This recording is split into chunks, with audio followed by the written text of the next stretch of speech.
Friends, এই দেখো লাউ কুমড়ো পেঁপের ডাল কি করে করতে হয় তোমাদেরকে দেখাচ্ছি। এটা আগে শিখে যে লাউ কুমড়ো আর মুসুরির ডালটা দিয়ে দিলাম এতে, ঠিক আছে।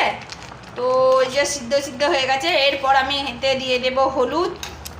তো ফ্রেন্ডস চলো, এই যে ডাল তো হয়েই আসছে, জল দিয়ে দিয়েছি, হলুদ লবণ পরিমাণ মতো লবণ দিয়েছি, ঠিক আছে। আর এরপর তোমাদেরকে দেখাচ্ছি, এরপর চিনি দিয়ে দেবো। এই যে চিনিটা গলে যাবে, একটু ফুটে যাবে, তারপরে এটাকে আমি ফোড়ন দেবো।